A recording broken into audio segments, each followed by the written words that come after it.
అరవింద్ కేజ్రీవాల్ 2012లో దేశవ్యాప్తంగా పాపులర్ అయిన anti corruption India ఉద్యమాన్ని ముందుండి నడిపించిన నాయకుడు. సమాచార హక్కు చట్టం ద్వారా ప్రభుత్వానికి సంబంధించిన అన్ని వివరాలు ప్రజలకు అందుబాటులో ఉండాలని కోరుకున్న వ్యక్తి.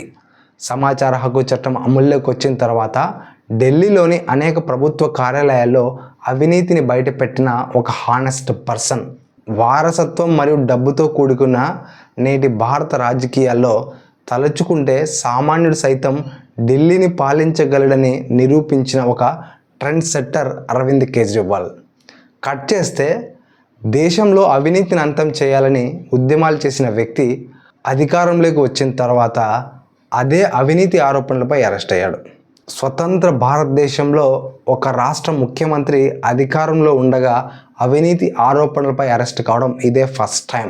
ఢిల్లీ లిక్కర్ స్కామ్ కేసులో 100 కోట్ల రూపాయల కిక్బ్యాక్ నిధులు మద్యం వ్యాపారుల ద్వారా ఆప్ పార్టీ నేతలకు చేరిందని ఆరోపిస్తూ ఈడీ 9 సార్లు అరవింద్ కేజ్రీవాల్కు ఈడీ సమన్లు జారీ చేసింది. అయితే అరవింద్ కేజ్రీవాల్ ఈ కేసులో విచారణకు హాజరు కాకపోవడంతో మార్చి 22న 10వసారి ఈడీ విచారించి అరవింద్ కేజ్రీవాల్ను అరెస్ట్ చేసింది.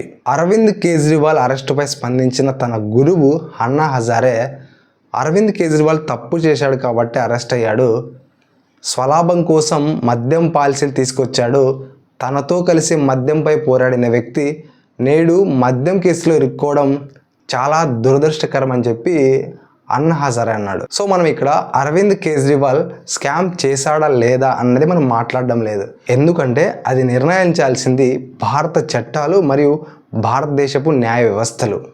అరవింద్ కేజ్రీవాల్ ఎందుకు రాజకీయాల్లోకి రావాలనుకున్నాడు, ఏ ఆశయాలు సాధించడం కోసం ఒక రాజకీయ పార్టీని స్థాపించాడు, ఇది తెలుసుకోవాలంటే మనం దీని వెనుక ఉన్న హిస్టరీని తెలుసుకోవాలి. అరవింద్ కేజ్రీవాల్ది సొంత రాష్ట్రం హర్యానా. ఐఐటి ఖరగ్పూర్లో మెకానికల్ ఇంజనీరింగ్ విభాగంలో ఇంజనీరింగ్ పూర్తి చేశాడు. ఇంజనీరింగ్ పూర్తవ్వగానే టీసీఎస్లో కొంతకాలం పనిచేశాడు.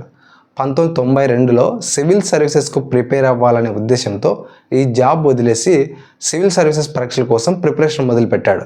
1995లో సివిల్ సర్వీసెస్లోని ఐఆర్ఎస్ ఇండియన్ రెవెన్యూ సర్వీసెస్కు ఎంపికయ్యాడు.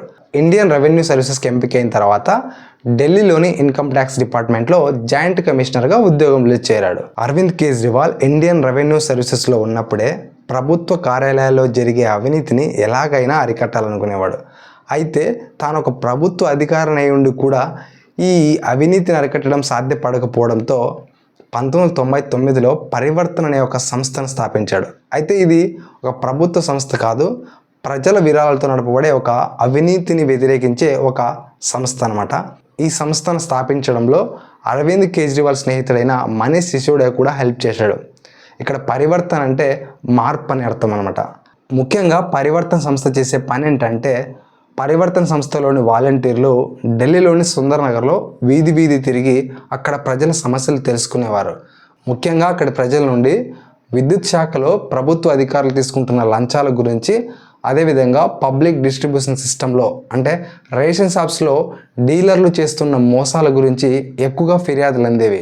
ఈ సమస్యలు పరిష్కరించడానికి పరివర్తన్ సమాచార హక్కు చట్టాన్ని ఉపయోగించుకునేది. సమాచార హక్కు చట్టాన్ని ఉపయోగించి అక్కడ అందిన ప్రజల సమస్యలు తీర్చేది.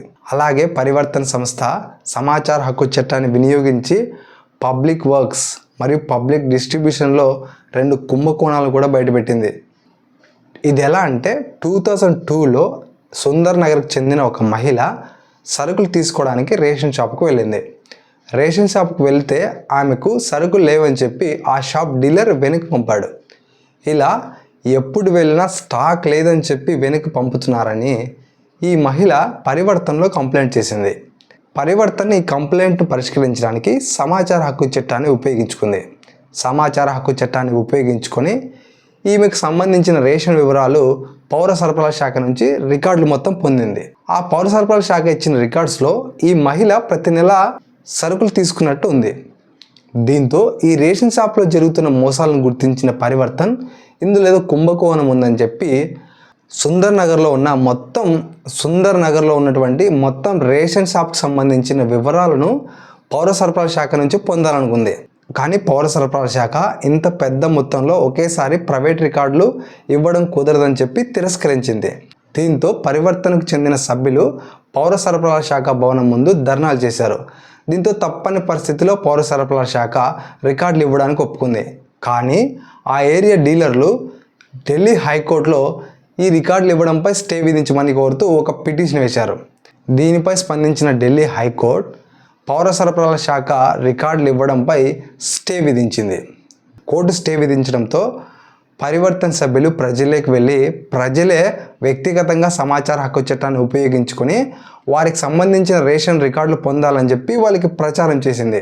ఈ ప్రచారం తర్వాత అనేక మంది ప్రజలు ముందుకు వచ్చి సమాచార హక్కు చట్టాన్ని ఉపయోగించుకొని వారికి సంబంధించిన మొత్తం రేషన్ రికార్డులు పొందగలిగారు.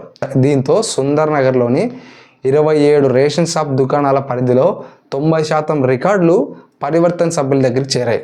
ఫైనల్గా పరివర్తన్ సంస్థ దీనిపై వ్యక్తిగతంగా ఆడిట్ నిర్వహించి పౌర సరఫరాల శాఖలోని 90% మంది అధికారులు డీలర్లతో కుమ్మక్కయ్యి బోగస్ రేషన్ కార్డులు సృష్టించి ఆ సరుకులను దారి మళ్లించడం వల్ల ప్రభుత్వానికి 260 కోట్ల రూపాయల నష్టం వాటిల్లారని చెప్పి పబ్లిక్ డిస్ట్రిబ్యూషన్ సిస్టంలో పరివర్తన్ సంస్థ ఈ భారీ కుంభకోణాన్ని బయటపెట్టింది. అలాగే ఢిల్లీ ప్రభుత్వం మున్సిపల్ కార్పొరేషన్ ఆఫ్ ఢిల్లీ పరిధిలో చేసిన పబ్లిక్ వర్క్స్ అంటే రోడ్లు వేయటం, డ్రైనేజీ, వాటర్, కరెంట్ లాంటి 68 పబ్లిక్ వర్క్స్లో పరివర్తన్ సంస్థ సమాచార హక్కు చట్టాన్ని ఉపయోగించుకొని ఈ 28 పబ్లిక్ వర్క్స్ సంబంధించి రికార్డులను పొందింది. ఈ రికార్డ్స్లో ప్రభుత్వం చేసిన పనికి ప్రభుత్వం క్లెయిమ్ చేసిన మనీకి మధ్య డిఫరెన్స్ని పోల్చుతూ ఒక నివేదికను తయారు చేసింది. ఈ నివేదికను పరివర్తన్ వ్యక్తిగతంగా ఆడిట్ చేసి ఇందులో 70 లక్షల స్కామ్ జరిగిందని చెప్పి బయటపెట్టింది. ఇలాంటి ఎన్నో కేసుల్ని పరివర్తన్ సంస్థ సమాచార హక్కు చట్టాన్ని వినియోగించుకొని బయటపెట్టింది. సో అరవింద్ కేజ్రీవాల్ పూర్తి స్థాయిలో ప్రజల కోసం పనిచేయడానికి 2006లో తన ఐఆర్ఎస్ ఉద్యోగానికి రాజీనామా చేసి సుందర్ నగర్లో ఒక ఇల్లు అద్దెకు తీసుకొని అవినీతిపై ఉద్యమాలు చేయడం ప్రారంభించాడు.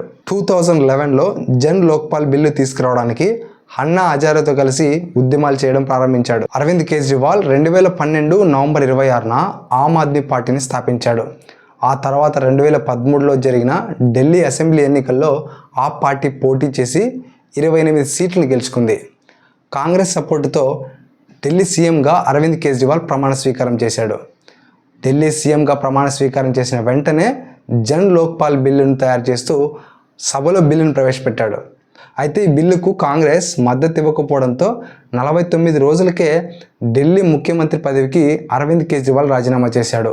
ఆ తర్వాత 2014 పార్లమెంట్ ఎలక్షన్స్లో వారణాసి నుంచి నరేంద్ర మోడీపై పోటీ చేసి ఓడిపోయాడు. తిరిగి 2015, 2020 ఢిల్లీ అసెంబ్లీ ఎన్నికల్లో ఆమ్ ఆద్మీ పార్టీ గెలిచి వరుసగా 3వసారి అరవింద్ కేజ్రీవాల్ ముఖ్యమంత్రిగా కొనసాగుతున్నాడు. ఆ తర్వాత పంజాబ్ ఎలక్షన్స్లో కూడా గెలిచి ప్రస్తుతం ఆమ్ ఆద్మీ పార్టీ ఒక జాతీయ హోదాను కలిగి ఉంది. అరవింద్ కేజ్రీవాల్ అవినీతి కోసం పోరాడి తిరిగి అదే అవినీతిపై అరెస్ట్ కావడం దురదృష్టకరం. దీనిపై మీ అభిప్రాయాన్ని కామెంట్ చేయండి.